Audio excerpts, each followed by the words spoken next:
Yo, good people. What's up? Oh, man. I got a big reverberation from the spring in my mic stand.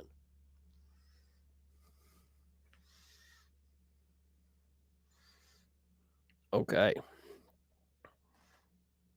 There we go. Camera's a little cockeyed. All right.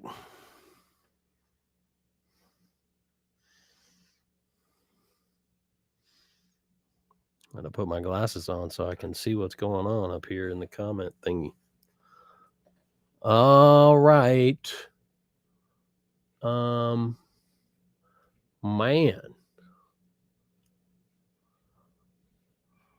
Okay, that's cool. Let's see if I can. Nope. Let's see what that is. Nope. Let's see what that is. Hey now. Oh man, where's all my comments? Where's all my comments? There we go. Okay. Should be a chat in there, I think. I'll check on my phone and see if anybody's in.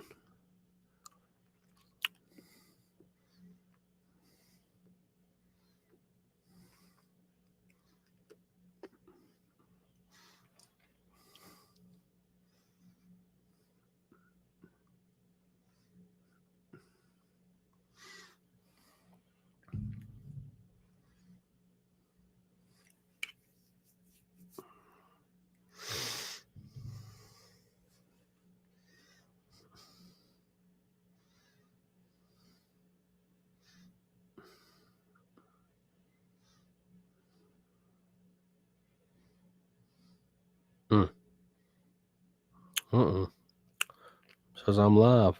There I am. Right there. Yep. Says I'm live. There I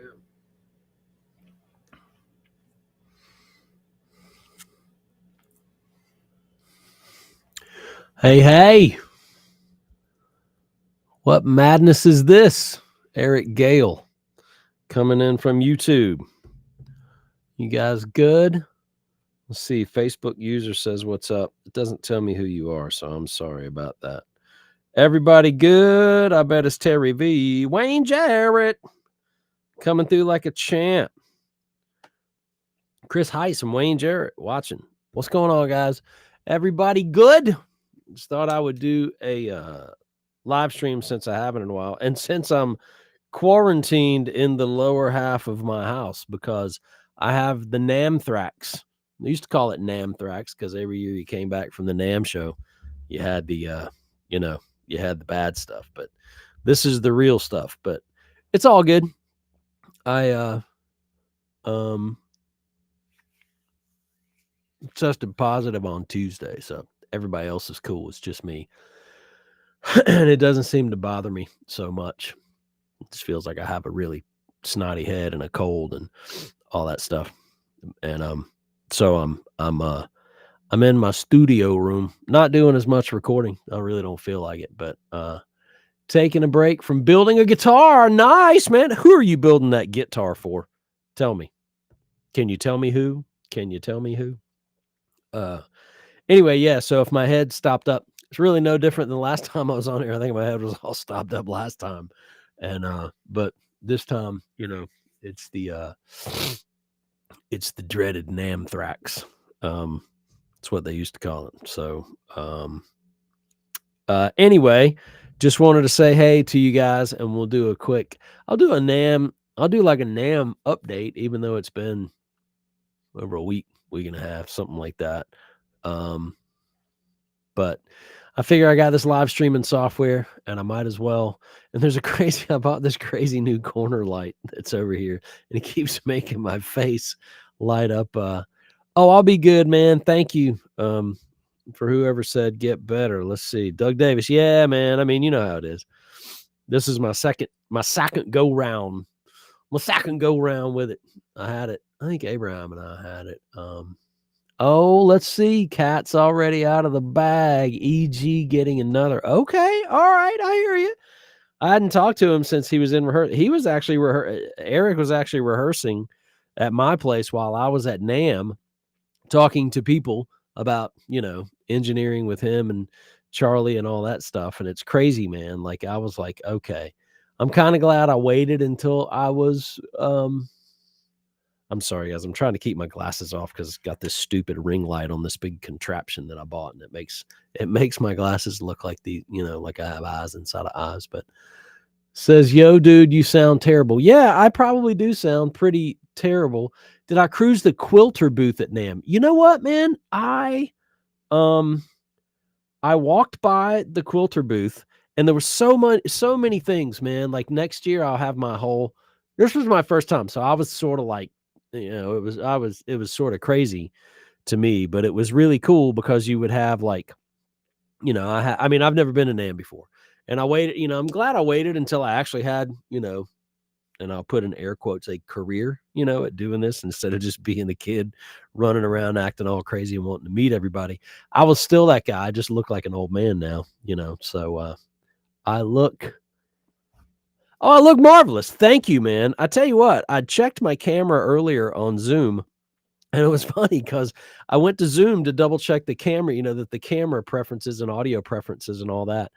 And Zoom has this thing that says, make your appearance better. I was like, by all means, can I carry Zoom in my pocket and just whip it out when I'm somewhere? Maybe look better. And it really did, man. It was this great smoothing filter. And I was like, oh, this is going to be great tonight. And I realized I'm not using Zoom for my live stream. I use this thing called Restream. And I don't know that Restream has any smoothing features in it, but I will be looking for them next time. Anyway, yeah, man. I mean, I caught the stuff. It says, glad you had a great time at NAMM. I'm sure you fangirled out. You don't even, dude, you do not even know. See, I can see you guys. The reason I look at my phone is not because it tells me your names on here, it just doesn't tell me your names up here on my screen. I got this big old screen in front of me. Anyway, so I can see your names. Yeah, Kyle, I flipped out, man. So we'll go down quickly. There was a lot of really killer manufacturers there, but I'll tell you the first thing that I'll tell you, and my people from AES, Audio Engineering Society, wanted an update from me. And I didn't spend a lot of time in the recording, and there was a whole floor downstairs for the recording stuff. And I didn't spend a lot of time in the recording part because I had kind of seen all that gear at AES. I went to go see one guy specifically. I have a deal with this company called SE Electronics. They make great microphones, SE microphones. You guys have probably heard of them. They've been around for years. They started off making sort of like, I don't want to say cheap, but inexpensive kind of Chinese knockoffs of classic mics. And they've grown into this massive, just killer company, man. I mean, everything's made in China nowadays anyway. All your Apple computers and your Apple Watches and your iPhones and all that good stuff. Says I hit that look better option on Zoom and brown paper bag shot out of the DVD tray. That's hilarious. Hey, Vaughn Penn, it's good to see you. Every time I see Vaughn Penn every time I see her name on Facebook, she has the real deal Sony. What is that thing called? Is it like a C2000, C8000? What is that Sony mic? The big one that's got it's got the what is that thing called? It's got the heat sink in the back of it. Classic mic. They're like $20,000. Vaughn Penn has one of those mics. She'll bring it in the studio, and I'm just like ooh and ah. Like, I love that. I'm like, come on now, bring all the good microphones. Anyway, so yeah, so I went to the pro audio end of things, which was cool. And I saw C800G. Yes, ma'am. Y'all search the C800G. Killer mic. Sony, killer. Yeah, Vaughn had a great, she had a deal. I don't say had, probably has a deal. I can't remember which record label it was. And being the smart young lady that she is, she took some of that dough and she invested in her own studio vocal mic, and she takes it into the studio. And I think that's one of the smartest things that I mean, a lot of people are like, "I bought a new car," and it's like your cars get old, but your microphones are gonna work for you, you know? Okay, so, anyway, I went down to the pro audio floor downstairs at NAMM, and it was really cool, but like I said, I'd seen a lot of that stuff at AES. I went to 2 trade shows this year, which I'm just kinda like, empty nest syndrome, man. Me and mama are going everywhere. So we had a great time. Stephanie and Abraham went. Abraham, the whole impetus to going to NAMM was that, had a record deal with Sony, Provident. Alright. That's right. You told me about that. Hey, Lee Spencer, how are you doing, man? I see Lee Spencer is in. If you guys don't know Lee's name, if you see him in the excuse me. No COVID getting me. But no, it's not bad. I just get dry. No cough drop in my mouth. But anyway, so um excuse me. So Lee Spencer, if you see him, says Lee Spencer is watching. If you see Lee Spencer on Facebook, Lee is an actor around here and he picks up some killer roles. And I just saw Lee, funny that you're in. I saw we worked on an ADR session for a show called Genius. I think the last big one they did was Aretha Franklin, and the current one is MLK and Malcolm X. And we did ADR for that show. I just saw it pop up on my TV and I was like, "Yeah, I worked on that." So Lee was my actor for that show. And it was awesome. So Lee is killer. He was on Walking Dead World Beyond, which I was fortunate enough to work with him on.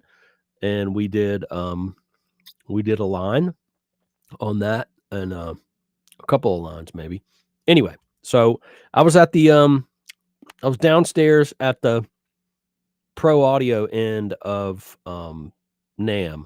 And I saw my people. I saw my guy from SE Electronics and everybody, and those guys are all wheeling and dealing with distributors and, and all, I mean, and so I spent a lot of time down there. And it's really weird because the best I could have, I'll tell you this one story because it has to be told as a story. I just can't show a picture on Facebook. When I do those photo dumps out there, I really hate it because I don't hate it, but I feel like it's like show and tell time. Like, yeah, look what I'm doing and you're not doing it. But I don't do it for that. I really do it because if I don't do it that day, or like, my wife falls asleep or something like that, or I'm putting pictures up late, or I'll wake up early in the morning, I can do it then. And that way I sort of get them off my phone. Cause if I don't, I'm really bad about 3 or 4 days later, checking and going like, let me find all. Plus on Instagram, you can only upload 10 photos at a time. And I'm so lazy. So I'll do them on Instagram and they shoot out to Facebook and Twitter and all that, I think, together. So I do it. Brandon Smith is watching. Hey, man.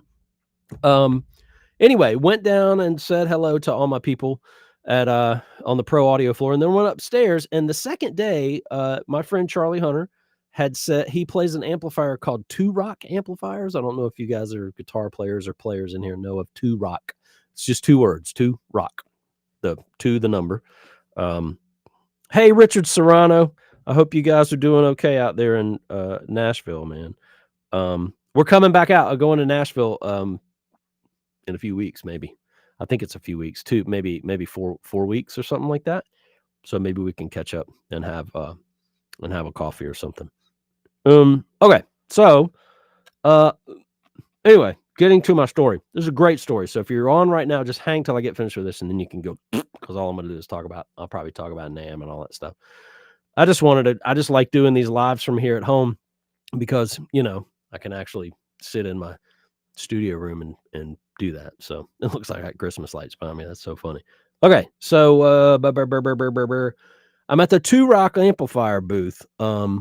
And Charlie Hunter, my buddy, plays Two Rock amplifiers. And he's like, hey man, go tell the Two Rock guys that I said, hey. So the 2 biggest guys I work with, Charlie Hunter and Eric Gales, biggest and, they have the most outreach probably, of people that live in town here, and they're just my friends. So we go out there. And so they were not there at NAMM. So they were not there. So I was kind of like, it says, hey bud, saw your NAMM post, super jealous. Don't be jealous, man. I'll tell you. So hang around for this story, Brandon. You'll love this. So I'm at the Two Rock amplifier booth, and I go in and I tell, the guy's name is I think his name is Ian, maybe. No, Eli. Sorry, I knew it started with E. Eli is the guy's name. And I tell him, I'm like, "Hey, man, I engineer for Charlie Hunter, and, he said to tell you hello, and, blah, blah, blah, blah, blah." And we're talking about the amplifiers and everything, and he said, "Hey, man," he said, are you the guy that did that record in mono?" And I was like, "Yeah, that's me." And there's a record that I did with Charlie this past year, and it's called Mod Cons. I'm gonna post it in the I'm gonna post it now if I can find my Spotify link, and I'll try to talk while I'm doing this. Um, anyway, so he says, "Are you the guy that cut that record in mono?" And I was like, "Yeah, that's me." And I said, "You're talking about the Mod Cons record." And the Mod Cons record is cool because it's a um copy link to artist. Yes. Sorry. So it's a the Mod Cons record we intended to so I put a Spotify link in there with this Mod Cons record that I'm currently talking about. And I think those links go into only the YouTube feed. So I'm sorry, Facebook users.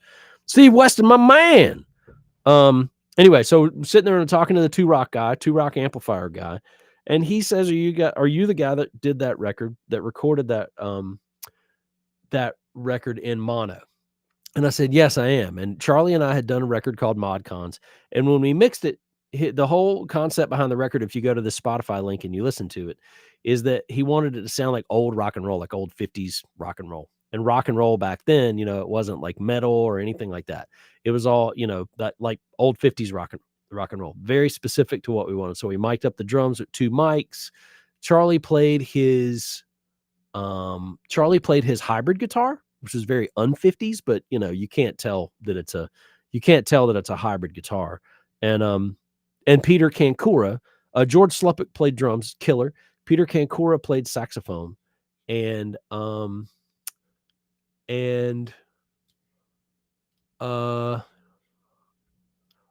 said turn the lights on? Steve Weston. Well, I'm not going to turn the lights on, man, because then you'll see all my cobwebs. Anyway, so the Charlie wanted to mix this record in mono, so we went about it that way. George Sluppick was on drums, 2 mics on the drum kit, very like super old school recording it. And you don't have a lot to go back on, you're pretty much like whatever you're printing on those drums is what those drums are going to sound like. So I'm listening to him and I'm like, okay.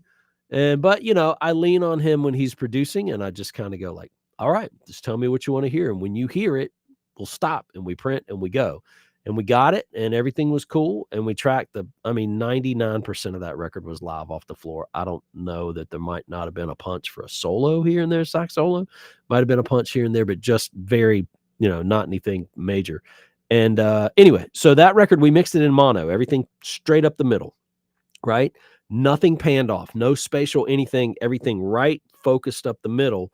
And if you don't do it right, it just sounds kind of weird. It sounds like, but there was maybe 5 channels on that record, 2 mics for the drums, 1 for the sax, 2 channels for Charlie's hybrid guitar. So 5 tracks per song. And there was nothing else. I don't know that there were any guests on that record. I don't think there was. Anyway, so what I'm getting at is the Two Rock amp guy says, "Man, you cut that record in mono." And I said, "Yeah." And he said, "That record sounds killer." And he said, "As a matter of fact," he said, "a couple of days ago, Jacob Dylan came over, and he and I were sitting in my house, and we were listening to vinyl, and we put that record on because Charlie sent it to us, and we were flipping out, dude." He said, "That record sounds so good."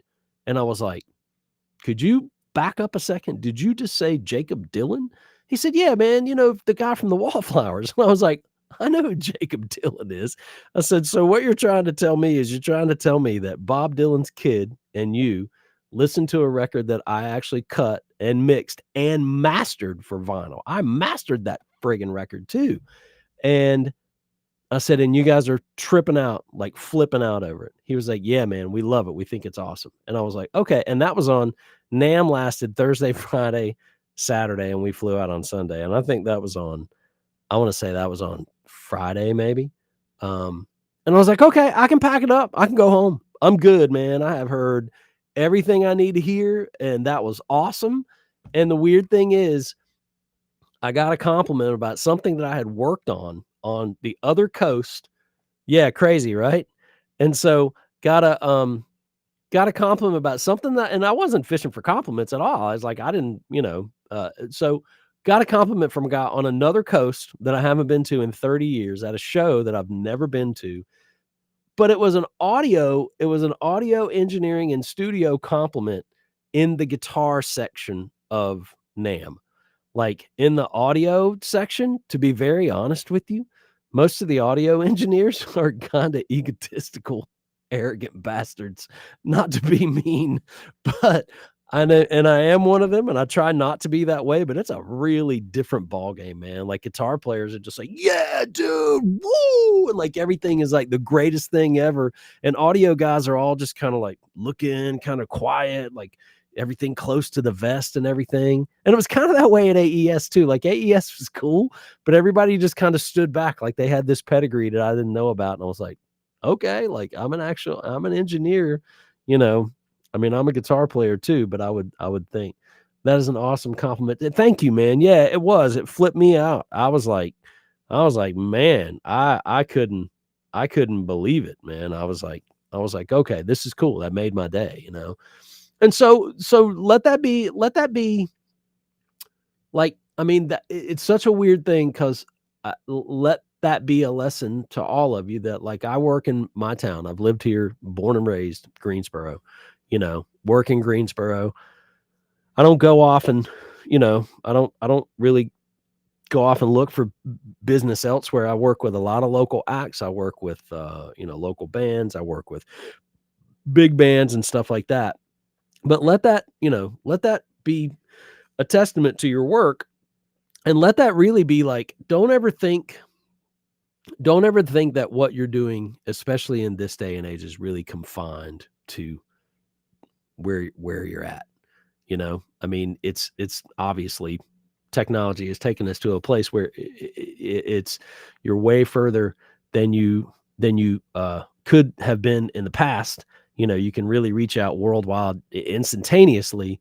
But a lot of times, if you're not getting that instantaneous feedback and you're not getting people telling you, things are being, you kind of think like, well, nobody's listening, right? And that record, I think that record is put out on Side Hustle. The label is called Side Hustle Records, which I think is Charlie and Tahi Hunter's label, um, that they're doing. And the vinyl was kinda delayed on it, so it was on streaming for a while. The record sounds killer. Like, I was like, "Okay, this is really like." And it's cool because when we work in the studio together, the producer and the engineer role is very defined and separated. Like nowadays, I do so much producing slash engineering. Yo, buddy Row, what's happening? I do so much producing slash engineering at the same time. Like it's just sort of, all you engineer guys out there, if you're listening, you're gonna know. Says enjoy hearing your input. Thanks for sharing it. Need to do some tailgating at some App State games. Yes, sir, Chris Heiss. We definitely do, man. Definitely do.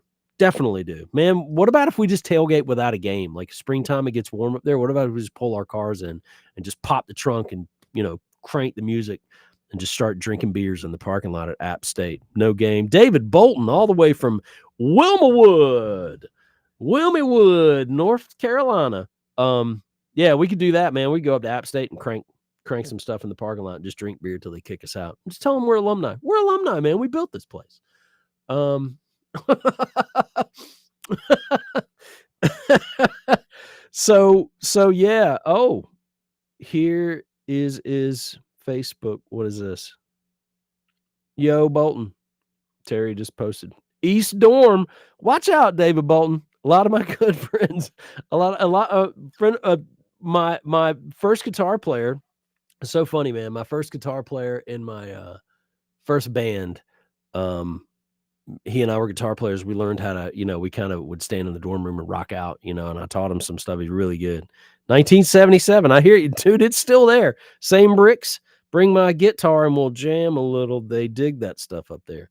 Yeah, man, we can do it. We can do it. But yeah, so anyway, don't, just because you play local gigs or you think you're local or anything like that, like whatever you're putting out, man, it gets to people and you just don't know it. And you may never even hear the feedback off of it, but just really always realize that the stuff that you're doing, whether it gets an instantaneous feedback or whether it gets some sort of like, you know, some sort of something and like every now and then you gotta feed that, I won't really call it an I really won't call it an ego. Dan Green, my lord. Um, I won't call it an ego per se that it feeds, but it's got to feed something because if you're doing something and you do it long enough and you don't get any feedback on it, you think after a while, man, I'm just spinning my wheels. Why am I doing this? I mean, I'm obviously not at that point, but it's like when you put out records sort of mid, we put a few out. There's been a few put out this year with we work with a label called Little Village Records, which is Jim Pugh, who was the keyboard player for Robert Cray. Oh, and I want to congratulate my buddy George Sluppick, who has picked up the drumming gig for Robert Cray. George moved. I was so sad. He moved about 4 weeks ago, maybe 5 weeks ago. I don't know. I get my weeks all mixed up. He moved a little while ago to Nashville, maybe I don't know, maybe 2 months ago, and moved from Greensboro to Nashville. He's a Memphis guy and picked up, he was out there. He's just like, man, I'm going and I gotta figure it out. So George used to play for Chris Robinson from the Black Crowes. He was in the Chris Robinson Brotherhood for a while. And I always learned that stuff on the back end of like, you know, was just playing some Satch. Yeah, man. I'm going to see Satch and Steve Vai. And you saw that I was on and wanted to say, howdy. Well, howdy, man. Howard Blacker representing the old Earthtones shirt today. Yeah, let's get to that. So anyway, what I'm saying is basically if you're we're working with Jim Pugh on some stuff. There's a few records that are out. Candace Ivory record is out. I'll put that in the and I think all these links honestly just go to I think they just go to the YouTube comment thing. But she has got this record called When the Levee Breaks, the music of Memphis Minnie. And it's really great, man. And I had such an incredible time working on it. And I'm very proud of that record. In Durham. Yeah. Oh, you going? Yeah, man. Hey, I've actually got tickets for both those Satriani and Vi shows. I just bought like 4 for each one of them. I think I do. And one's on like a Saturday and one's on like a Tuesday or something like that. So, hey, evening, David May from Montreal, Canada. How are you, man? So anyway, worked on this Candace Ivory record I just put in the chat, and Nick Clark is this kid's name, and he's really great. And those are records that when I work on them, and when you work on a lot of records, and you start to kind of realize, like as you get busy, you start to kind of realize that you understand, like I watch a lot of guys that, I'll see guys talk and have like interviews and stuff like that about working on records, and they work like, you look at the guys that live in LA and New York and they just do this like perpetually, like 7 days a week for years and years and years. And they talk about moving on from record to record. Like once you finish that record, man, and it's in the can and your job with it is over with, whether I'm mixing it or whether I mix it and send it to mastering or whether I'm not even mixing it, whether I'm just,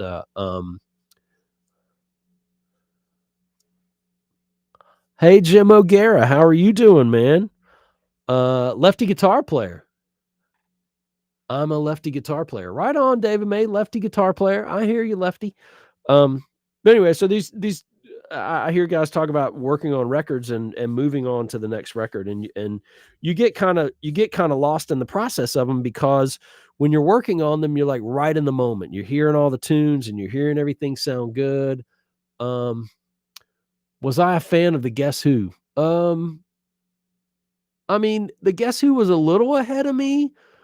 Um, they were a little ahead of me. They were kind of Guess Who was kind of like everybody's older brother's favorite band, kind of like Pink Floyd. Like I was into them, but into them like way later, you know. Um, Jim O'Gara says, "Hi, Eric Gales, love your music, so you back." That's actually okay. So check this out, and it's funny. Recently lost the former lead single April Wine. I know, man, April Wine. I had that really killer record that had "Just Between You and Me." Um, so funny story. If you see Eric Gale in the chat, there's a Gales who I work with, and there's a Gale with no S who builds guitars for the one with the S that I work with. So, but the other one without the S, killer guy, awesome guy too, equally awesome people. Um, so, what I was going to say is that with this label, you know, we work on this stuff with this label Little Village, and when they come out and you finish them and you kind of move on to the next thing, uh yeah, I can't afford that fancy S on my name. So Griffin Lanning, what's up, accordion man? So anyway, so working for these smaller labels, I mean, first off, if you're working with any label, that's really a benefit nowadays. Um, and the benefit is that you've got someone behind the promotion, behind the release, behind all this stuff, because there's so many independent releases, almost, you know, probably 80% of what I do is independent releases. People are releasing it to sell at shows. They're putting it on streaming services, and they're missing that integral part of all the interviews, all the reviews and stuff like that. But what's crazy is with these labels, hey, Jeff J Edward, it says Jeff JD Dennis, so I just had to call you JD. So anyway, Eric Gale, all good. Uh so so you miss when you're working without a label, the one thing that you realize that you miss is the connections that people have. And connections are, you know, people look at connections as like bad things, you know, as far as like what you're paying a label to do, but those connections take years to cultivate. And you have to cultivate the connections that you have now and keep them. Like I always say, like every connection, I tell all my interns that come in, I'm like, don't piss people off. Just be cool.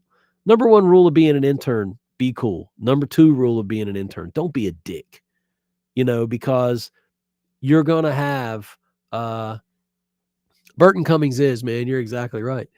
You're going to have people that burn bridges, man, and they burn them fast. They're just trying to go. They're trying to. They want to get to the top of the ladder.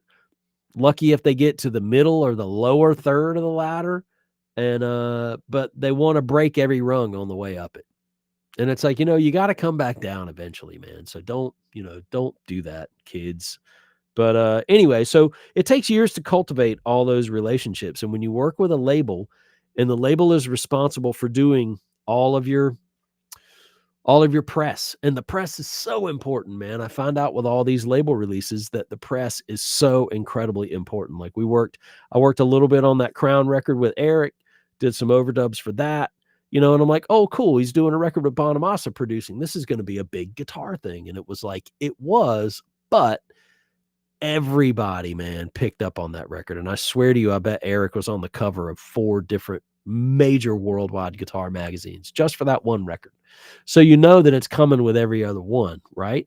And that's relationships, that's management teams, but that's years of him building, you know, a reputation and working with Charlie Hunter and those guys with the label too, is that the other label, like I've had these records reviewed in Downbeat magazine, like the Jazz magazine. I've had them reviewed in, God, there was what is the Rolling Stone one I just recently, some Rolling Stone something. I don't know what it was. I don't know if it was Rolling Stone. It's something, but lots of massive Vintage Guitar Magazine for Deshaun Hickman's record that he and Charlie did. Oh wow, that's cool, man. Original drummer of April Wine. I hear you, David May. Um, but so the label is a big machine that really gets you things besides getting the record printed. You can do so much of it yourself now. You can put anything on Spotify. I can have something on Spotify in 48 hours probably. With all the streaming service stuff that you can do.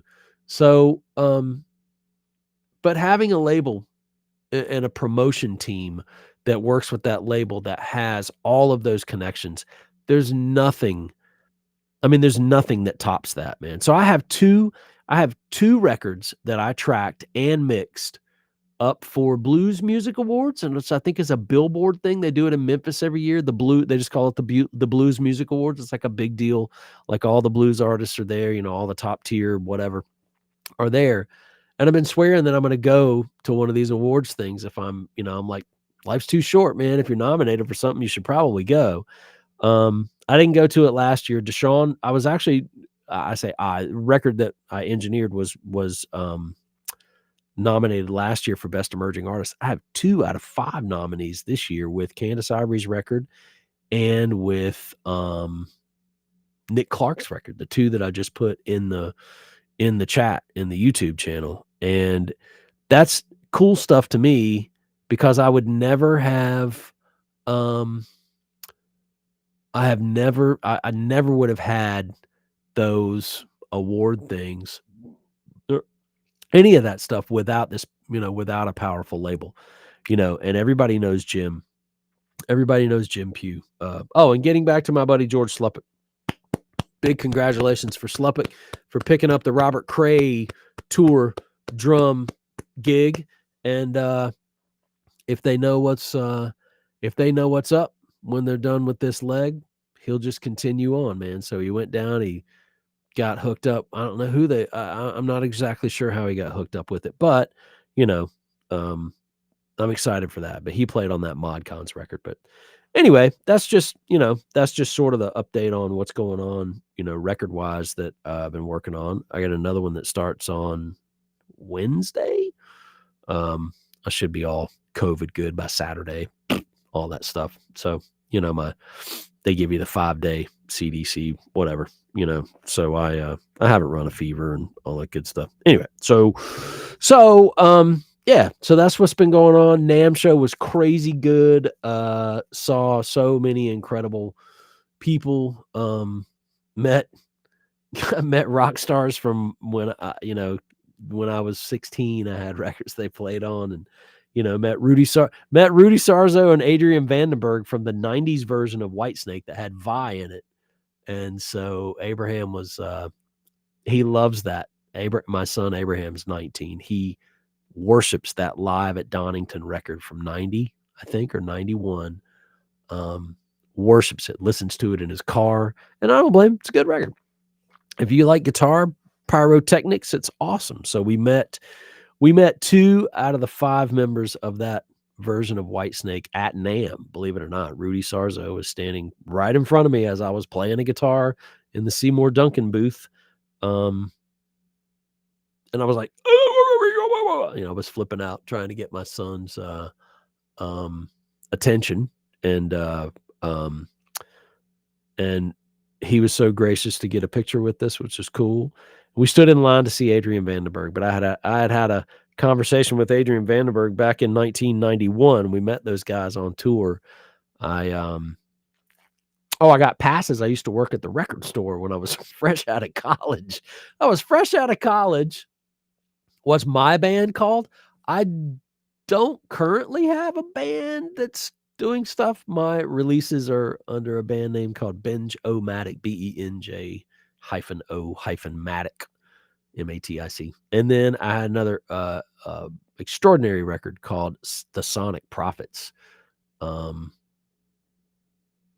which was just so cool. So that's my playing entities and recording stuff.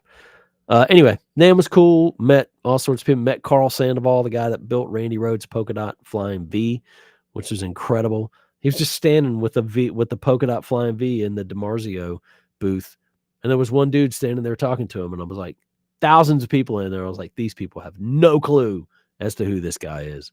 So Abraham and I stood there and talked to him and his twin brother for I don't know how long. Got a shirt from him and got a little pin from him, and like just such cool stuff. Stories about him building Randy's original Flying V polka dot guitar, which was killer. Just great. I mean, I've already got it marked off of my calendar next year. Saw so many people that I could text and go like, "Hey man, are you at NAMM?" I mean, so many. It was unbelievable. It was unbelievable. And Tracy Thornton is watching, and he is one of those people. I'm so proud of Tracy.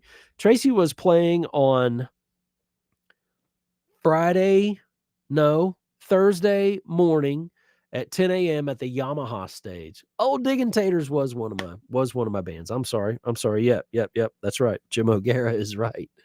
Um uh but yeah, Tracy was playing with a bunch of young steel pan players front and center and killing it at the outside Yamaha stage at NAMM on Thursday morning at 10 a.m. My man, Tracy, I caught the Namthrax, man. Do you hear me? Woo! Man, I sound horrible. Did you get it? Question mark, question mark. Anyway, so yeah, met so many great people. And just got to see and got to hang with so many of my colleagues and my friends. I got to hug Corey Wong's neck because I love Corey, and I had texted him on Thursday, and I think he was at the thing on I don't know if he was there Friday or Saturday. I texted him at some. You did too slightly? Oh, I got the OG. I got the I got the COVID. So, but I don't think I caught. I don't really think I caught it in NAMM because nobody else got it except me. I think I just got it when I got home. So, anyway, I'm all good, man. I'm gonna live. That's why I'm doing a live stream. I'm quarantining down in my downstairs in my house. I haven't seen my wife in 3 days. What is today? Thursday. Jesus, I haven't seen her in 3 days. But anyway, so many awesome people. Carl Sandoval was so cool. Everybody at every booth was the greatest, man. Eric Gales with an S, released a new set of Seymour Duncan pickups that were announced at NAMM. And he had been in Los Angeles the week before. He had flown out for like a week or a few days or something like that, and come back, and he was rehearsing at my place while I was at NAMM. And I'm talking to the people at Duncan, and Eric told me right when he got there, he's like, "Hey, when you're out there, just tell everybody at Seymour Duncan." I said, "Hey," and he said, "And I got something to show you." And he shows me this. He shows me his Magneto, and it's got the Seymour Duncans in it. I was like, "Oh, you put Duncans in it?" And he's like, "These are my pickups." And I was like, "Okay, boss man." So, I had a 1-day jump on everyone else knowing that there's a signature set of Eric Gale single coil Seymour Duncan pickups, and they're so cool. So, I made great connections with everyone, man. The people at Seymour Duncan were just so cool. Dude, yes, sir. I think you're exactly right, Eric Gale with no S. I think you shall have well, if you're making him another one, man, you should just get him to send you a set and put in it, because he played them when I heard him at rehearsal. Because I think what was originally in his Magnatone was these pickups called Lawler. I know you know Lawler pickups, but a lot of guitar players, not non-guitar players, probably don't. So he had Lawler pickups, which are like, they're killer, man. They're like, I have Fralins in one of my Strats, and he has Lawlers. And when he had these made, they're a little the I think the bridge pickup, yeah, Lawler 64s, you're exactly right. The bridge pickup is not as bright. I don't think it's as bright in this set, because when he gets on that really super bridge, yeah, yeah. But that, how the Lawlers are real bright in that bridge, and he does that super, like, really super clean, Albert Collins, like, stuff. And so these, I don't think they're as bright, but man, they are loud, dude. Like they really put it out. They're clean, but But anyway, yeah, so I talked to the people at Seymour Duncan, they were too kind, and what's crazy is I walk in the Seymour Duncan room, and there's displays 6 displays with the guitar from the artist and the artist's poster up on the wall and the pickup set and an amp at each display, and what's crazy, Tom Neville, my man, what school are you turning around this month? Oh, you got Brantley. All right, Eric, I hear you, man. You got Brantley, pickups. I hear you. Who said turn it to 11? I can't really. Oh, Tom Neville said turn it to 11. So, what's crazy is when I walked in the Seymour Duncan booth, they had this plexiglass booth that you could go in and crank the guitar up and really play and hear the different sets. And there were 6 signature sets of pickups and 6 of the signature guitars from those people who had the sets of pickups, and they were in the guitars, and you could walk in and play them. And what's insane is there were 6 of those. There were 4 on a wall and there were 2 over here. 2 of those 6 people are friends of mine, literally like my friends. Right. And I just went, okay, I'm glad I waited till I was 56 years old to go to NAMM. So I'd actually, know some people. Like I walk in and I feel like I'm somewhat on an even playing field with a lot of the people walking around. I'm not just going like, whoa, and geeking out, although I did a lot of that too. Yeah, Eric's signature pickup set. Killer, killer, killer. What else is I gonna? Oh, Sully guitars. I don't know if you guys know Sully guitars. John Sully. I was introduced to him from a guy named Mike Squires. Mike Squires plays bass for Mike Squires has a podcast called Couch Riffs, and I was on it when I did that record with Mike Watt last year. With me and Scotty did this record with Mike Watt and Makoto Kawabata called Spirit of Hamlet. And I was on that. And again, we had a label picked it up and put it out on vinyl. And I did more press. I did more anonymous press for that record than I've ever done in my entire life for anything, because I wasn't doing it wasn't an independent release that I was just selling at shows. I was actually lined up for interviews, lined up for podcasts, lined up for stuff like that. A lot less than Mike Watt was, but he did a lot of press for the record too. Anyway, so let's see, where was I? What was I talking about? Oh, Squires and Sully guitars. So Mike Squires hosts this podcast called Couch Riffs, which I was on when I did that record. Really super cool guy.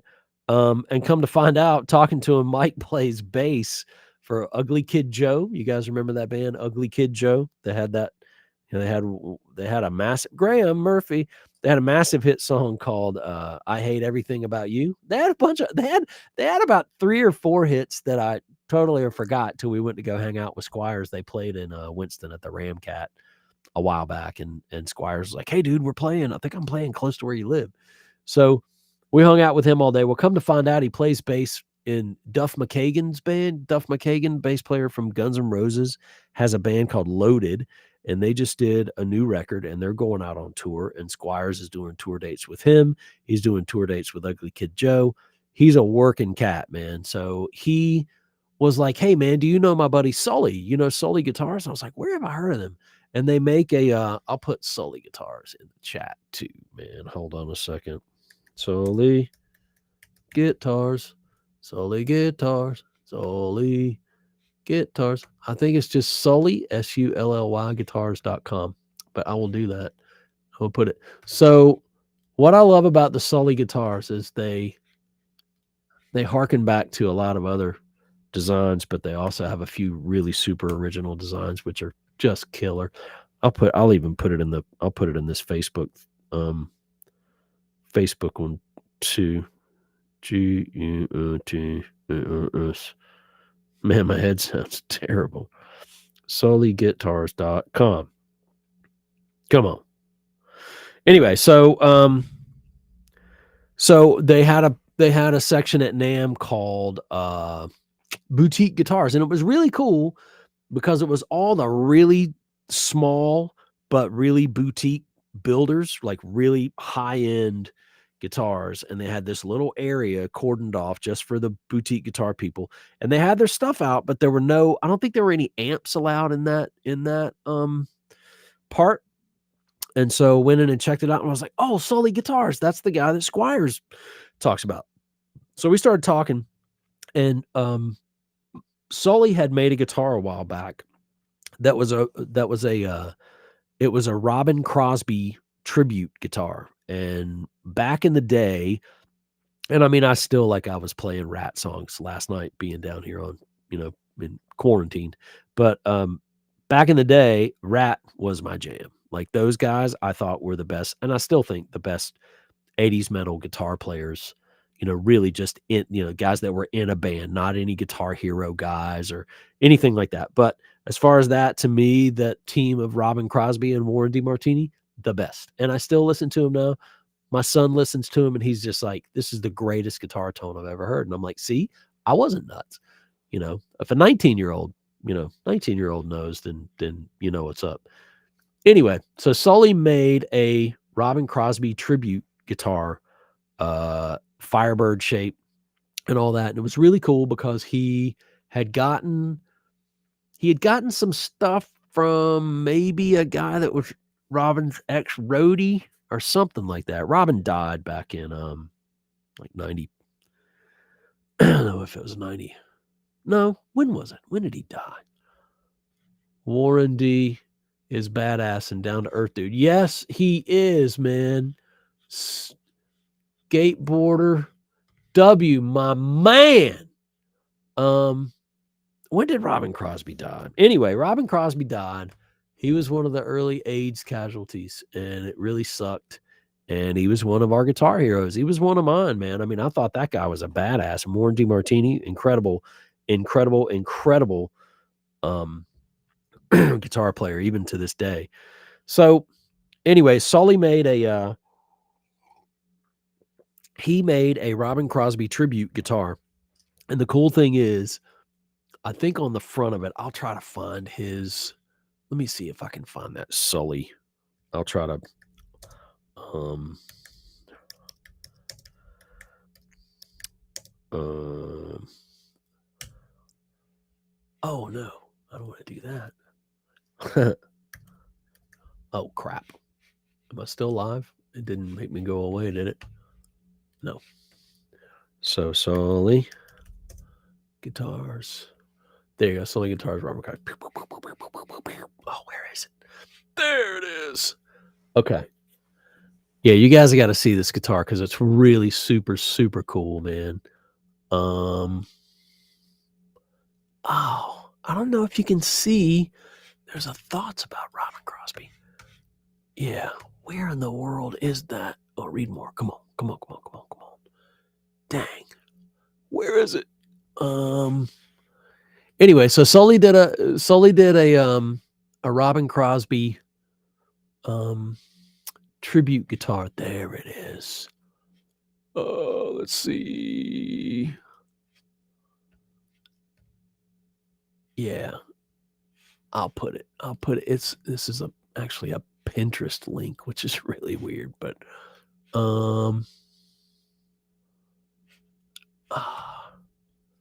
I can't just find images of it. All right, give me a second. Old man running Google here, trying to find an image of that guitar. Well, maybe the Pinterest one is the best, or Flickr or something like that. Lord, come on. Okay, I'm gonna put this Pinterest link in there so you can just see a picture of it. But the cool thing was he did a Robin Crosby tribute guitar a while back, and if you know, in the latter touring days of Rat, Robin Crosby would play these Jackson guitars, but they were Firebirds. They were Firebird shaped like a Gibson Firebird, and they had a reverse Jackson headstock, one pickup, and a Floyd Rose, and a lot of them were white, like white primer guitars, and they were really, really cool. I don't know why they were so cool to me, but they were really cool. And he was a huge dude. He was huge, man. He was like 6 something. My son is 6'7". So I mean, I know he had to be 6'6", maybe. But he was a big dude. And when you put a regular size guitar,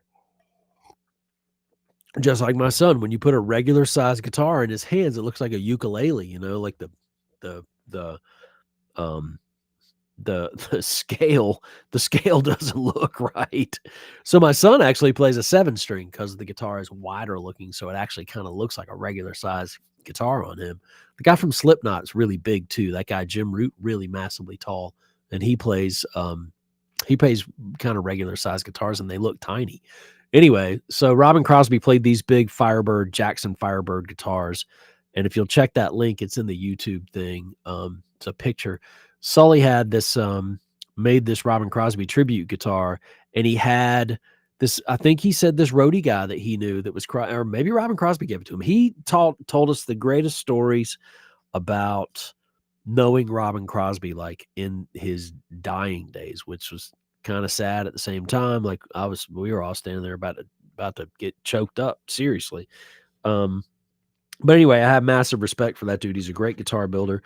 Built this Crosby tribute guitar and took stencils from his guitar cases, because in the old days, like everybody would stencil, you stencil your road cases and stuff like that in case they get lost, in case it got stolen, anything like that. And it says, it has his name, the stencil, for his name and his address, in California and all that. And that's what he used to paint the front of the guitar, was the actual stencil off the cases that was actually his, which is really, really super cool. So I have an idea for having a Sully guitar made, and I'm gonna have to save up my pennies to get one done, but I think it would be really, really cool to do that. But anyway, so we're going on a dang near an hour now. I just wanted to come on and say my son is 6'7". No wonder he's sent him away to college. He eats a lot of food, man, and he says that. Yeah, my son is 6'7", 6'6", 6'7". I mean, once it's that tall, the extra inch really doesn't really doesn't matter.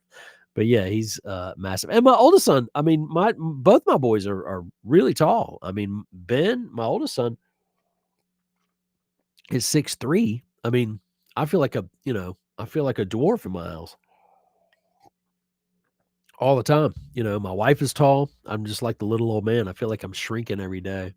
Uh, yeah, we got him on the good meal plan, man, where he can go. And we're just going to kind of see if that, kind of see if that first year of college is always kind of like, okay, did we make the right um, choice of meal plans? Is he going to run out of money?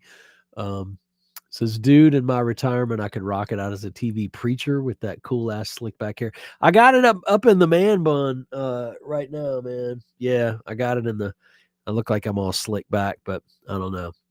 I may cut it sometime soon, because all I do is grow it out and then pull it up in a man bun. I'm like, what's the use? I might as well just cut it off. And like you said, I could slick it back and be Ernest Angley.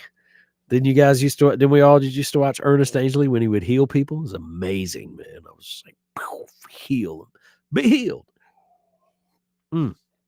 Okay, so anyway, so Sully, I got an idea for a Sully um guitar, a Firebird. But I will tell you, man, I saw these guitars, and I don't have all my NAM info with me. It's in a bag upstairs, and I'm quarantined, so I'm staying downstairs. But there was a section of NAM in the back, and again, I've never been there, so they may do this every year. But it was really weird, man. It was like it was all. He lived to be 100. Did he really live to be 100? Um, uh, but there was a section in the back of NAM, and it was all Chinese manufacturers.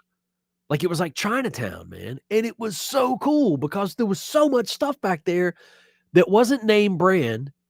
Hardly anyone spoke English at the booths, and it was like, it was crazy. There was a booth that had every friggin' knob.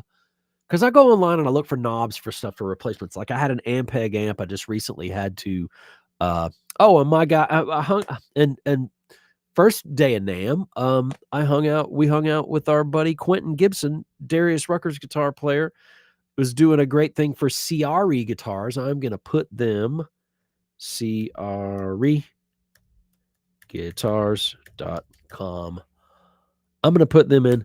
CRE Guitars has this new, and if you're a guitar player and you read guitar magazines, you may have seen it in the last 2 months of Guitar World, Guitar Player, leading up to NAMM. They make a foldable travel guitar. And a lot of people make travel guitars, and all they are is little guitars that you got to carry on your back in a backpack. This thing is real deal, man. It plays, I don't know that it's short scale. It might be shorter scale, but it folds. It has this crazy, like, aircraft looking design hinge where the neck joint is. And it folds the 12th fret. I think it's the 12th fret, or maybe the 14th, whichever one is kind of up close to the body. It's cut on each side of the fret. So when the neck folds, it folds and it has a flat fret on top, and then the neck is hanging down and the body's hanging down. It doesn't just break at one point. It breaks at 2 points. And it's incredible, man. And it was every guitar was killer. Like, it was stocked with Duncans, Seymour Duncans. They had P90s in them. They had humbuckers. They had ones with telly setups. And so we hung out with Quentin all day on Thursday, which I never get to see him unless I'm in Nashville or they're on tour and we go to the shows. So never get to really just hang, which is just like I said, saw tons of colleagues, and like, it was like hanging out with all my friends just on the West Coast. And I was like, hey man, I could do this every year. This is fun.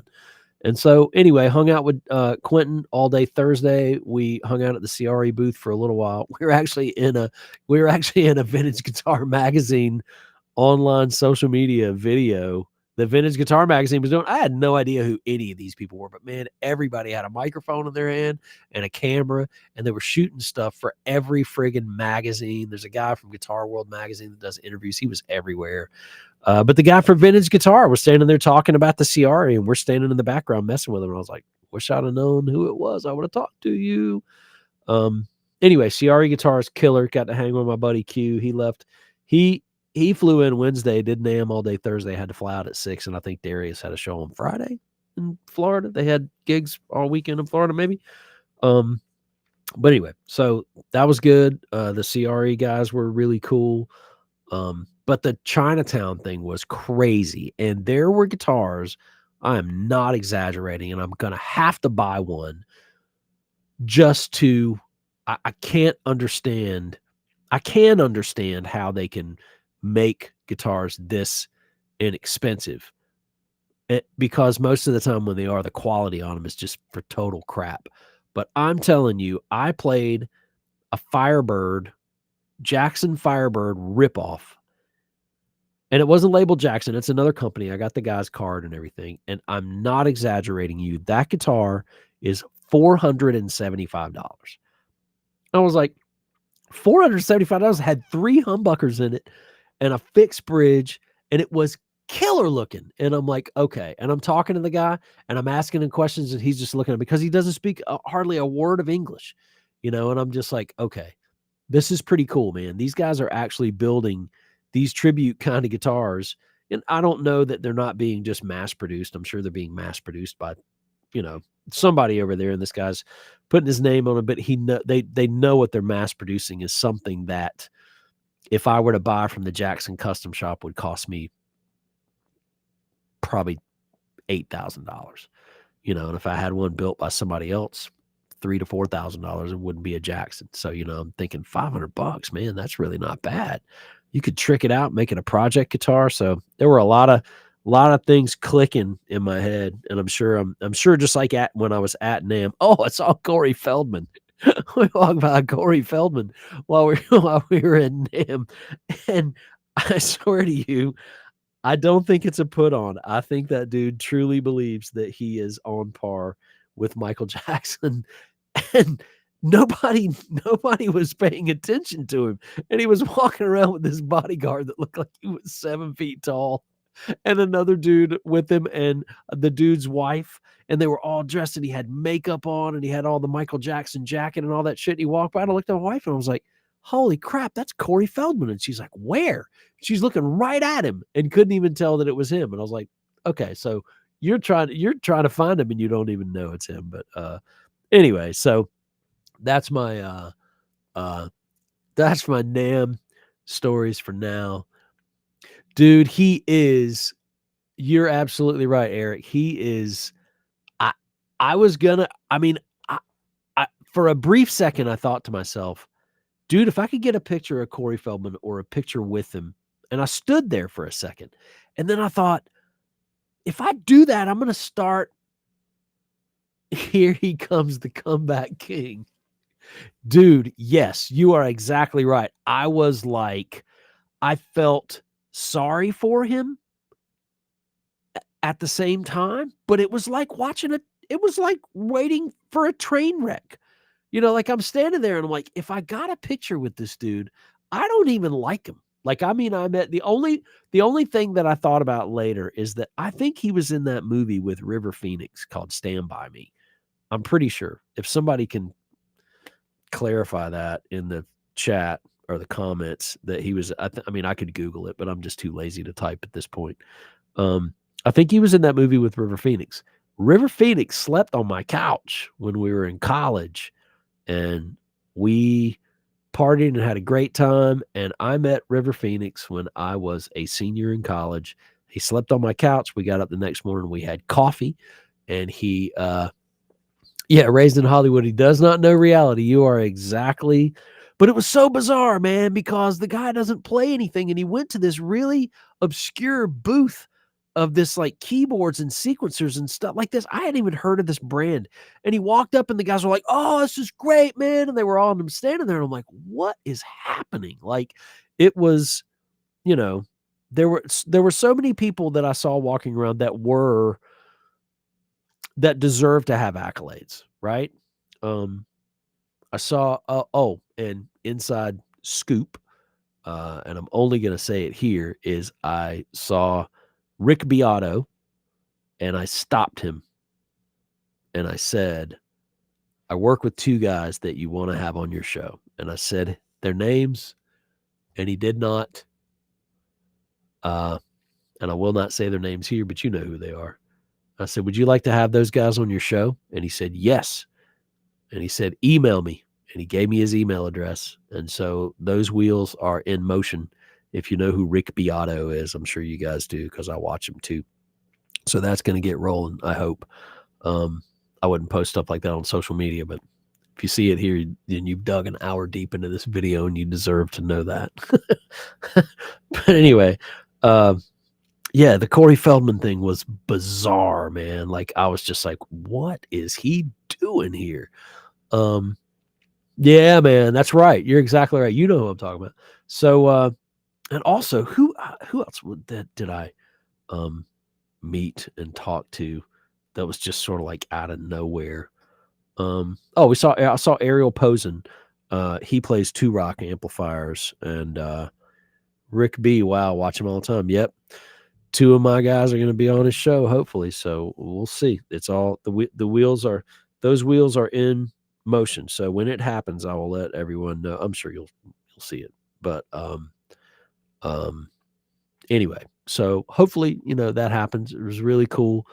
But that's the one thing that, like, when you're there, you feel like if you just stop somebody, like, you're gonna fangirl on them and freak out. That's kinda weird, and so, you have to have something to you have to have some ammunition in the chamber, when you stop him. You have to have something that you're stopping about. So, literally, there was, like, 500 people piled around the Ernie Ball booth, and here comes Rick Beato. He's literally walking, hitting my shoulder. And as he walked past me, I thought about it for a second, and I stopped him. Um, so so will I be playing the part of Corey in the main TV movie of his life? Corey Corey Feldman or Corey Wong? I met two Corys. I actually didn't meet Corey Feldman, but so I got to say hey to Corey Wong. He was he had a line. I'm so proud of him, man. He had a line at the EV booth, the EV microphones or EV everything. Um I want to say it was maybe Saturday. It might have been Friday or Saturday. Court Feldman played Triangle for Kingdom Come. He did not. Was he really? Did he really? so, so anyway, man, the Corey Feldman thing was bizarre, man. Like I was just like, who? Like, and when you see people walking around, and I will tell you straight up, no exaggeration, everyone's hair was dyed so black in Los Angeles, so black. And I'm walking around there looking like a regular dude. And I'm like, well, obviously, these people have separated themselves from us regular folk, right? And I was just like, Chris Southern, what's happening, my man? Talk about a shredder, my Lord. Uh, so Yeah, it was crazy, man. I mean, I just thought, man, and the other crazy thing, and I'll kind of say this real quiet because they're great people. Um, I didn't meet him personally, but it's like I kept looking at this dude, and he had super dyed black hair, and his goatee was all dyed and everything. I was like, who is that guy? I know his face, and it was Seymour Duncan. It was actually Seymour from Seymour Duncan Pickups, and I saw him, and I was like, wow, I didn't realize his hair was that black. I thought he had gray hair. And what's nuts, man, is that he on at the booth where they have the big booth, they have this big wall, and the wall's like 15 feet high. It's massive, man. It's probably 10 to 15 feet high. And it had a massive picture of Seymour Duncan and oh God, what is her name? Oh crap. Oh, I can't remember her name. The pickup lady, that runs the pickups. Um, anyway, and had a picture of him, and he had his regular clothes and gray hair in this big 15-foot picture of him for his company. But he's standing there and he's all dressed in black like Johnny Cash, and his hair was dyed like jet black, and his goatee was dyed jet black. And I was like, that's really weird. I don't even know if that's him. Like it was so dyed, I couldn't even tell that it was him, but it really was him. So anyway, there's no danger that I'm going to dye my hair, but I'll tell you, I would fit in a lot more if I did do that, to go to NAMM, but just an incredible experience. It was really cool, uh and like I say, the Chinatown thing was crazy too. All the Chinese manufacturers, pedals. I mean, man, there were pedals that I'd never seen or heard of, and they were crazy. And what was crazy about them is the designs of them. Like, you know how all the boutique pedal companies now have all these flashy, crazy characters and graphics. And I know, custom shop stuff. Uh, Terry Von Cannon says, I saw Sean Penn at NAMM in Nashville walking around, and nobody seemed to be aware of him. I paused and stared, and he put his finger up. Yeah. That's kinda what some of those guys want, but, they're there for a reason, dude. They want people to see them and then act like they don't see them, which is a little bizarre to me. But there's a kid, his name's J I call him a kid, he's younger than me. His name's Jacob Bunton, Bunton, and he actually sings on this new Mick Mars record. The guitar player from Motley Crue has got this new solo record, that's coming out next week, I think, or 2 weeks, something like that. And they released a couple of singles, and Jacob is actually the vocalist on that whole record. And I think they wrote most of it with Paul Taylor, the guy that used to play keys and guitar for Winger.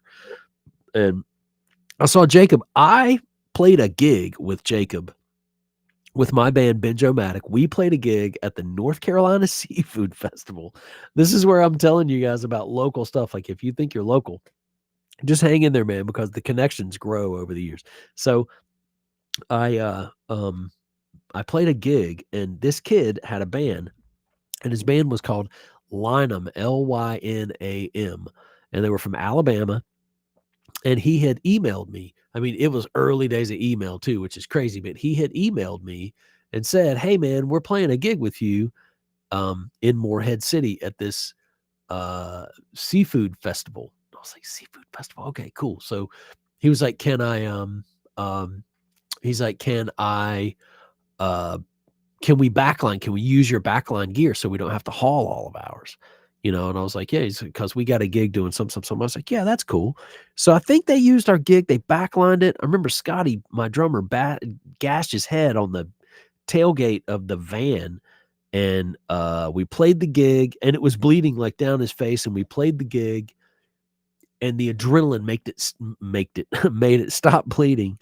And then as soon as we were done with the gig, he walked off stage, and it was like flipping a switch. He walked off stage and said, "Well, that went pretty good," and it went poof, and it just started bleeding again. So we had to go to the hospital, and he had to get like 10 stitches in his head. I remember that about that gig because this kid had this band called Lynam, and he looked like a rock star back then, but he looked like an 80s rock star.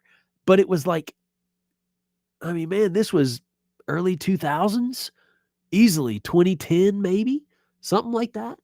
Maybe even, I don't know, around that time, early. And but he looked like a 80s throwback. I remember that kid. And then I remember seeing way later on after we played with him that this record that they had done was produced by Tom Kiefer, who was the singer guy for Cinderella, that 80s band, right? And the 80s was just not in anyone's wheelhouse at that point. Like, it wasn't even retro cool. It was just everything had kind of come out of the 80s so much that all those guys were broke and they didn't have their bands anymore and they weren't being played on the radio. But this kid was like all in on the 80s thing, man. And I mean, it's no exaggeration. The kid's waist is probably that big around, and he's like 6'4". So I mean, he looks like a rock star, right? I mean, he looks like just the skinny, gaunt rock star. And this kid comes walking by me at NAMM, and I said, "Jacob Bunton," and he stopped, and I said, "Dude, I played a gig with you 20 years ago or 15 years ago in Morehead City at the North Carolina Seafood Festival." And he said, "Oh yeah," and I said, and I said, "I just wanted to say, hey, man," I said, "I think you guys backlined our stuff." And he was like, "Yeah." So anyway, just stuff like that, was what was mind numbing to me. But having a connection with any of these people was just sort of like, that was, as long as I've been doing this, that was 35 years of connections all wrapped up into one NAM, you know, um, but really with recent connections I had made too, so it was pretty cool. Anyway, I'm gonna get off here. It is 8:50, and I have been rambling on for an hour and 20 minutes. But what is today? Thursday? I'll do another one of these next week, maybe, or something like that. And I don't know what we'll talk about, but we'll talk about something. Oh, hold on a minute. I was gonna do something while I was on here. Check this out. So just bought a this is what I want to talk to Seymour Duncan about. Is that I don't know if you can see this. I don't know if this camera has autofocus on it or not. Maybe. It's a pickup, guitar pickup, but if you look at the back of it, you see the brand name. Oh, it's all inverted. Hold on. Boop. It's a Jackson, and this pickup is called a J90C. And this pickup came in my original 1986, not this pickup, but this brand of pickup and model came in my original Charvel Model 2, which I'll show to you.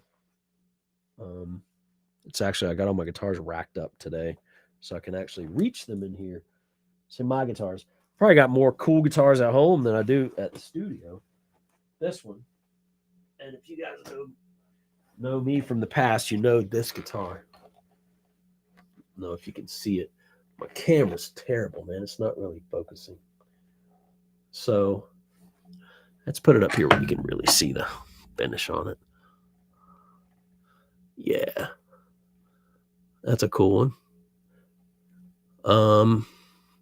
That pickup right there is called a Jackson J90C, and that is my Charvel Model 2, 1986.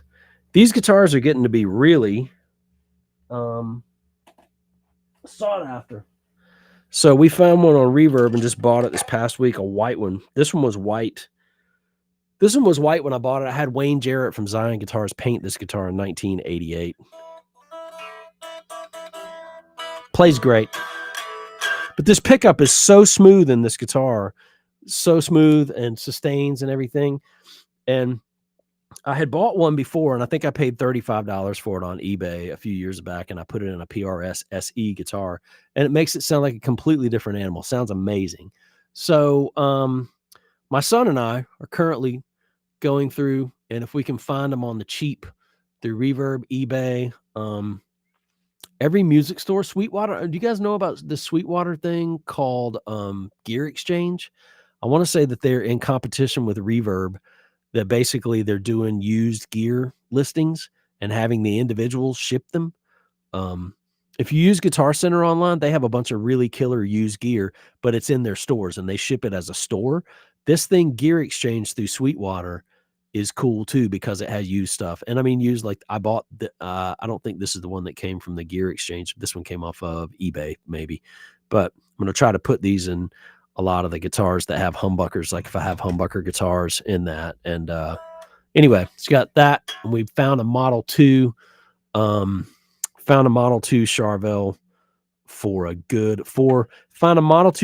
for $26 less than I paid for this new in 1986. So although they're sought after, they're not going up that much in price. So we're just on the hunt for them. Because it's weird, man. It's like Everything that you ever thought was cool about the stuff that you used to play sort of gets you know, convoluted in your brain as time goes on because you kind of think like, it's just me. And it was just because that was my first real guitar and all that. And it's like, nope, that thing sounds killer because it sounds killer, so everybody else is finally seeing the light of. And these were Japanese made Charvels. These were the first ones that weren't made in America. They were Japanese made. But what's crazy now is all the Japanese made guitars are like ESP and Ibanez and all that. Man, you pay double for the ones made in Japan now. So what's happening is people are realizing these were all made in the same factory as that. And quality control in Japan back then wasn't like quality control in Indonesia or China is now. It wasn't as you know, it wasn't as bad. It wasn't as bad. So you got a lesser cost guitar, but they're not cheap by any means. They're Charvels. They're just put together in a different country, but really now everybody wants these. It's the Charvel guitars and they're called the model series. So I don't know why I'm telling you this. I don't want you to go out and buy all the ones that we want to get, but anyway, so, oh yeah. And hold on. One more thing. Hold on a second. Put this thing up.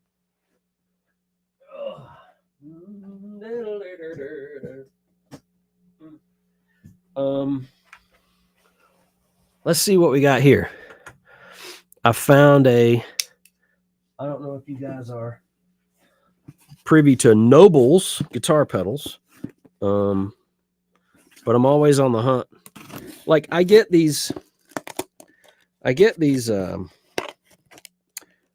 things called rewards points when I use my or they're called gear rewards or something like that when I use my Guitar losing my mind, Guitar Center account to buy studio gear with. And so when you get them, if you buy a really big piece and it's expensive, then you put it on the card and it racks up all these points. I mean, we'll get, I'll have a couple of $100 of points just laying around.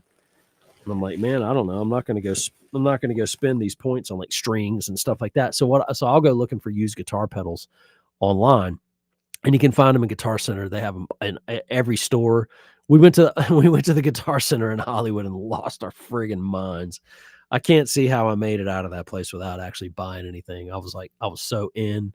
I was gonna take away another Analog Man Sunface Fuzz, and I was like, I got a few of them. I don't want to do that. But there were some great deals out there, and just being out there, it's crazy because the used stuff is really all super high quality stuff. So anyway, so I just found this one and used some Guitar Center rewards points for, check that out, the Nobles Delay Special. And I know it's probably all inverted to you guys on this stream, but I love these Nobles pedals. I have two pedals. One is called a ODR1. I have two of those, and those are sought after. And again, it's that thing of like just buying, having your gear that you think sounds good and it sounds amazing, and then later on you start to second guess yourself. You shouldn't do that. The ODR1s, I bought them. I think I paid $29 for them at Music Barn here in town. And I wanted an overdrive pedal that when I stepped on it, it got louder, like a boost. Because most of the time, if you hit a tube amp on the front end with an overdrive pedal, it's just going to make it more distorted. And sometimes it makes it lower in volume because it hits the tubes and distorts them a little more. So the power section loses a little bit. But this pedal, the ODR1, was always cool because I could step on it and it would, it is, right? The ODR1 is so incredible, right? So I have two of those original ones. The silver ones with the green, across them. The reverb price on those pedals now is ridiculous. It's like $700 or $800 for those original ones. And I was like, I have them because because they were just my pedals. They were on my pedal board, and I bought a backup because they were only $29. And I think I talked to my buddy James Hilton. I don't know if you guys know James. He plays in the Hypnotic Conquest. And they were in cutting some stuff a few weeks ago, probably a month ago. And I told him, I said, "Dude, you know these ODR ones?" And I said, "You were working at Music Bar." And he said, "I think I sold you those pedals." I think you did too. And I said, "You guys were blowing them out." So you can find the Nobles pedals now at a really good price. And I'm thinking to myself, if those ODR ones, the original ones are going up in price, then all of their stuff is eventually going to go up. I like it to feel like if I'm buying something that it's not just useful or collectible, but that it's going to have a value to it. And guitar pedals seem to be the way that I can do that now, because it's like a roll of the dice. It's like investments. It's like the stock market to me, except it's the guitar pedal market. So this is the Nobles delay special. I literally just took it out of the box. It just got here today, and I don't have a live guitar hooked up right now, or I would maybe put this in and we could see what it sounded like. If Abraham comes home anytime soon, I think spring break we're going to be in Nashville, but if he comes home, um, we could do another live from the studio. Anyway, I might start doing them here because it's just kind of easier, and I have this whole contraption rig with the camera and all the mic here and all that, and I actually have an input for a live guitar. I could put one in. I'm just kind of lazy and I don't feel too great right now. So, um, but anyway, so I think that oh, and I'm going to mention something here. I haven't put it out yet, and I haven't even got anything yet, but I bought a domain name, and the domain name is We Buy Pedals, just like it's spelled, WeBuyPedals.com. And I am going to open that rascal up to people who, because I mean, I have a lot of people that are really cool to me that will just say, "Man, I got an old blah blah blah blah blah at home. I'll just bring it." And they give me pedals. Like, I don't want people to give me stuff. I'm like, "What can I pay you for it?" And a lot of people don't even know what they're worth. So I would like to, you know, it's not like I'm made out of money and I can just buy anything I want. But it would be really nice to get into doing a little more collecting and stocking of certain pedals. And if I have multiples of certain ones, I will sell them. I have sold some in the past recently that I have multiples of. I had a couple of blues drivers. I sold one of them. So, uh, you know, that's something that eventually is going to happen because I was like, obviously that domain name is taken, and I searched it and I was, you gotta be kidding me. So, I now own WeBuyPedals.com. And my son, don't forget that, is, let me put this in the chat. My son.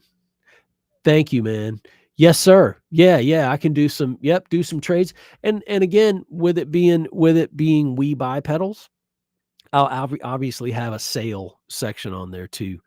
Um, because I'm sure if I do start buying, it'll be, I used to be, my previous career, I was actually a buyer, and I learned how to do that pretty good for, you know, spending a company's money and not my own.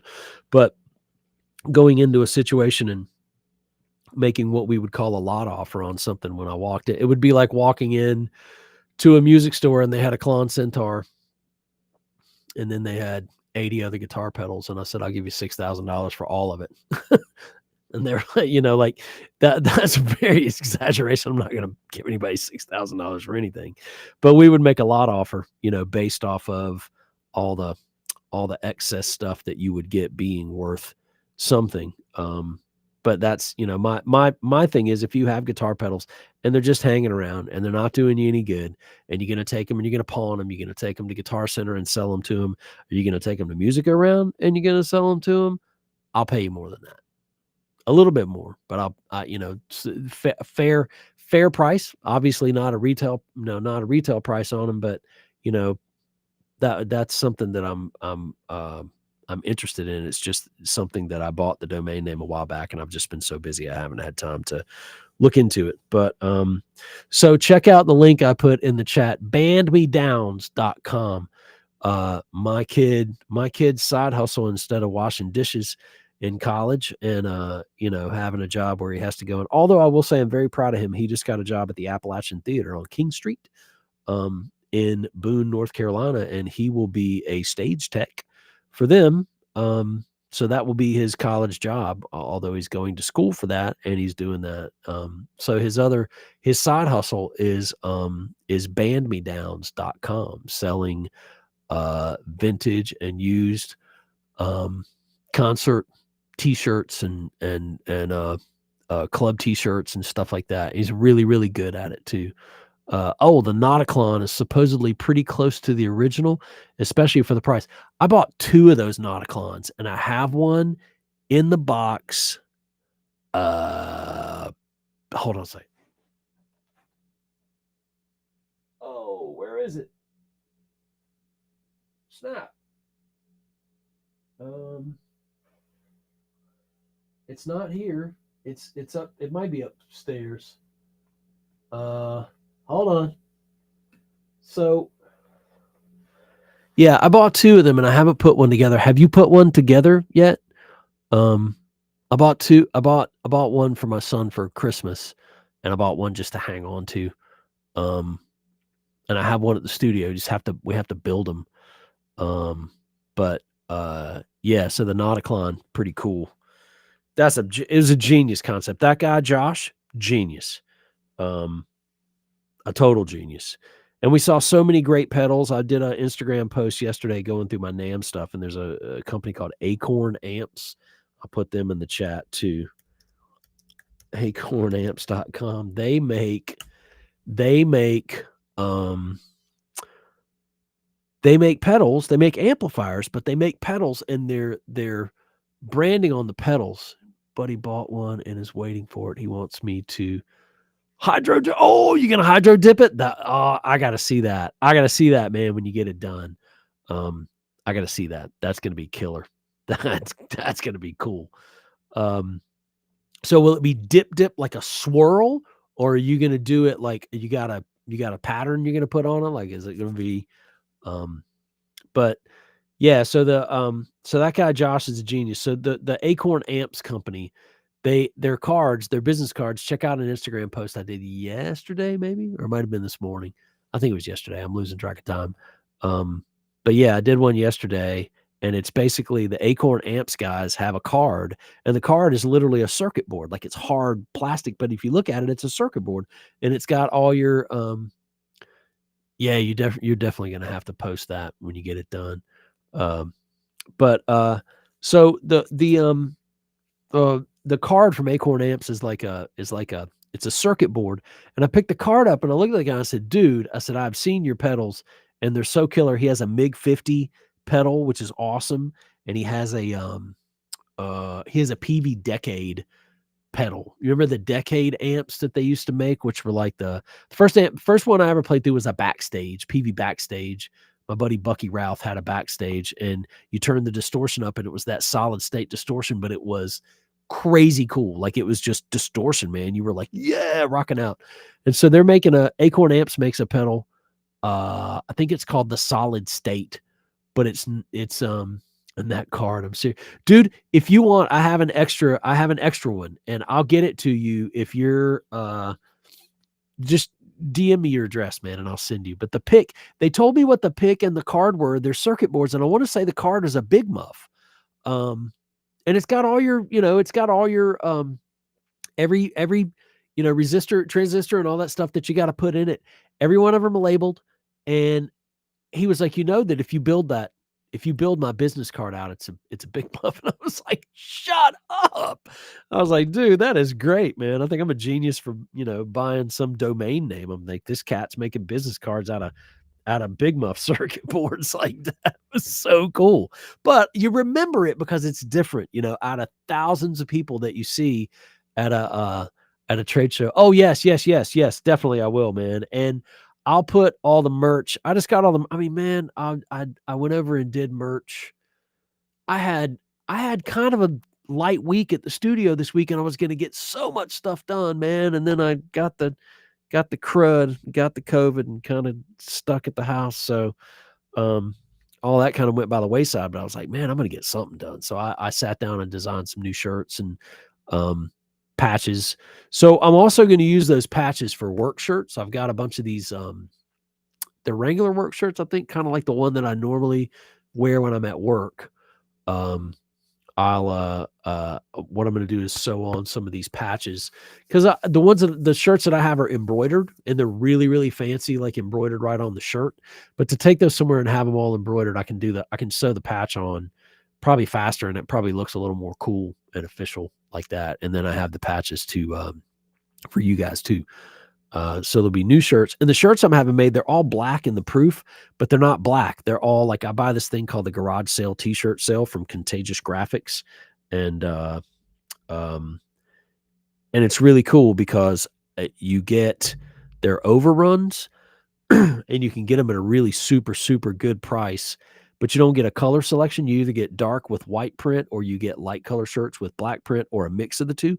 So I always take dark shirts with a white design and you get a whole box of them. Like you open it up, it looks like a rainbow, man. You get dark green, dark blue, black, dark brown, dark burgundy, like all these different shirts.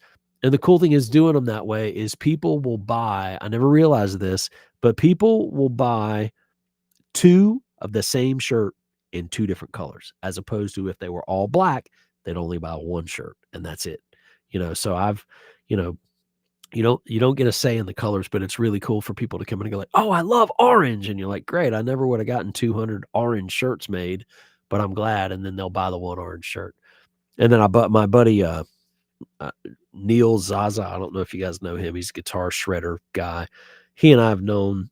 He and I have talked.